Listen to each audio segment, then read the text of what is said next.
बिस्मिल्लाहिर्रहमानिर्रहीम अस्सलाम वालेकुम everyone welcome to English lecture subject specialist classes. Friends, आज इस लेक्चर में आपको पर्सी बेशी शीली का एक जो बहुत ही इंपॉर्टेंट पोएम है ode to the west wind, इसका कंप्लीट ओवरव्यू दूंगा आपको। ठीक है, तो इसमें जो अहम बातें हैं याद करने के लिए आपके लिए as a literary man, as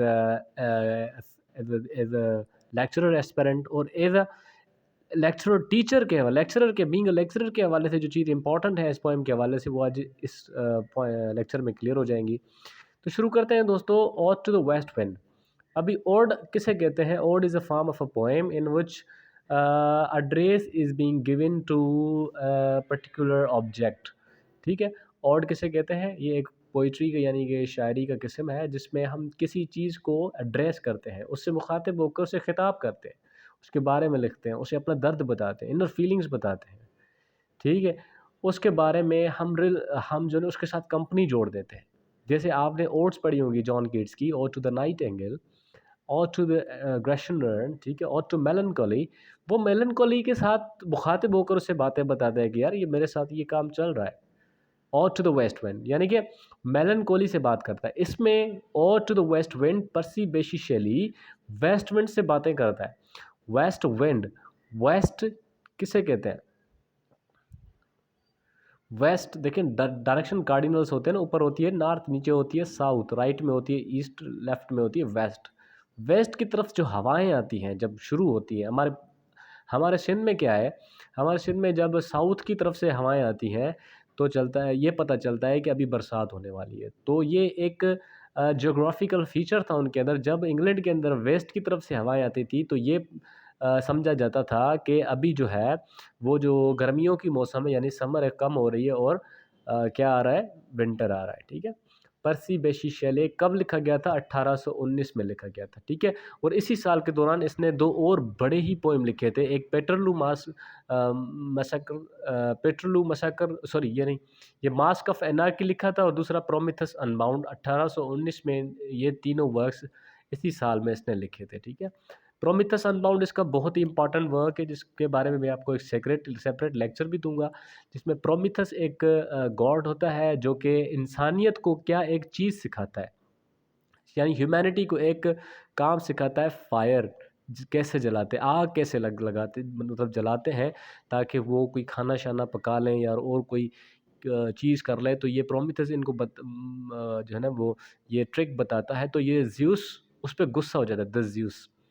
ठीक है, जो ग्रीक ट्रेजेडी का जो सुप्रीम गॉड है ज़्यूस, वो इस पे गुस्सा हो जाता है और उसको एटर्नल पनिशमेंट देता है, ज़मीन के तह में बंद करके उसको आग से जलाता रहता है। ठीक है, अच्छा, कुछ लोग कहते हैं कि ये इसने जो पोएम लिखा था ना, इसने अपने इसकी सन की डेथ हो गई थी विंटर में, विलियम जो कि मेरी शेली का बेटा था। ठीक है, मैरी शेली का बेटा था। तो वो फोत हो गया था और उसके दुख में इसने ये पोएम लिख डाला। और उसी साल 1819 में एक मैसेकर हुआ था, पेट्रोलू मैसेकर। ठीक है, यानी कि इसके अंदर कुछ लोग थे जो कि गवर्नमेंट के खिलाफ उन्होंने एहतजाज कि पार्लियामेंट यानी इंग्लैंड के पार्लियामेंट के अंदर कुछ रिफॉर्म्स आने चाहिए। तो एक उनकी पुलिस थी या आर्मी, तो उन लोगों पर उन्होंने रेड की, 15 से 16 लोग मर गए थे। और ये भी पोएट के अंदर कोई दुख होता है, कोई बैकड्रॉप के अंदर एक बैकड्रॉप स्टोरी होती है जिसको लेकर वो कोई चीज़ लिखता है। तो उसमें दो ये अहम स्टेंजाज बताता है कि मैं आपको थीम्स और समरी यहाँ पर कुछ देख लें आप, कि वेस्ट विंड को वो एक पावरफुल और डिस्ट्रक्टिव विंड कहता है। ठीक है, ये जो हवा है इतनी तेज़ हवा है, इतनी तबाहकुन हवा है कि हर चीज़ को ये तबाह कर सकती है, हर चीज़ को ये उखाड़ सकती है। ठीक है, तो ये इतनी ताकतवर है वेस्ट विंड। यानी कि वेस्ट विंड का तो नाम है, ये बहुत सारी और चीज़ों को रेफ़र कर रहा है, यानी कि ये डेथ को भी रेफ़र कर रहा है, यानी कि ये जुल्म को भी रेफ़र कर रहा है और टायरनी को भी रेफ़र कर रहा है जो कि पेट्रोल मैसेकर में देखी गई थी। अच्छा, वेस्ट विंड जब आती है तो वो क्या दूर लेकर जाती है? समर। इंग्लैंड के अंदर आपको पता है ना 365 दिन पूरा साल यानी कि बर्फ़ जमी रहती है। वहाँ पर सर्दियाँ बहुत होती हैं। वहाँ पर जो समर की सीज़न है बड़ी ही शिद्दत से उसका इंतज़ार किया जाता है और ब्रिंग्स विंटर। वहाँ पर विंटर जो है इंग्लैंड में एक मौत का सीज़न मतलब समझा जाता है, यानी कि बड़ा ही टफ सीज़न समझा जाता है, क्योंकि पहले ही वहाँ पर बहुत सारी सर्दी है, तो विंटर वहाँ का जो है ना वो वहाँ पर ज़िंदगी बहुत ही मुश्किल कर देता है। विंटर वहाँ पर मानी जाती थी सीज़न ऑफ डेथ एंड सोरो। शैली का बेटा भी विंटर में फ़ौत हो गया था, तो उसके अंदर बहुत ही सोरोज़ आती है, लोगों की जो ह्यूमन एफर्ट्स हैं वो भी कम हो जाते हैं, क्योंकि लोगों का खून जम जाता है, तो वो कोई ऐसी एक्टिविटी कर नहीं सकते। अच्छा, उसके बरक्स वो उस जो पोएट है उसको सेलिब्रेट भी कर रहा है। दोनों तरफ से वो उसको जो है ना उठा रहा है कि सर्किल ऑफ लाइफ टू, वो कहता है कि चलो वेस्ट विंड आई और समर चली गई, विंटर आई, ठीक, ये मुश्किलात आती रहती हैं, ये ज़िंदगी का एक सर्किल है, ठीक है? कहीं पर हम अच्छे होते हैं, कहीं पर हम बुरे भी, मतलब ख़राब भी हालात हो जाते हैं, कहीं पर हालात अच्छे हो जाते हैं, फिर ख़राब हो जाते हैं, ये एक सर्किल है। रोलर कोस्टर की तरह, कभी हम नीचे हैं, कभी एलिवेशन है, कभी डिप्रेशन है, ठीक, कभी नशीब व फराज, जिसे कहते हैं नशीब व फराज। फराज मतलब ऊंचाई, नशीब मतलब कभी नीचे भी हम चले जाते हैं, तो ये होता रहता है, इसको एक्सेप्ट करता है। वो कहते हैं जब विंड जो है ना, ये विंड वो प्रेजर्विंग भी है, यानी कि ये जो दरख्तों के पत्ते उखाड़ रही है वेस्ट विंड, यानी कि जो विंटर लेकर आ रही है, ऑटम लेकर आ रही है, तो ये इनके जो बीज होते हैं ना, इनको बचा रही है, ताकि ये इनकी जो दोबारा रिनोवेशन हो, रिपेयर हो, और दूसरे नए दरख्त लगना शुरू हो, और नए सिरे से उनकी तामीर में हो, ठीक है? तो कहते हैं O wild wind thou breath of autumn's being, कहता है ओ जालिम हवा, तुम्हारे आने से ऑटम आ रही है।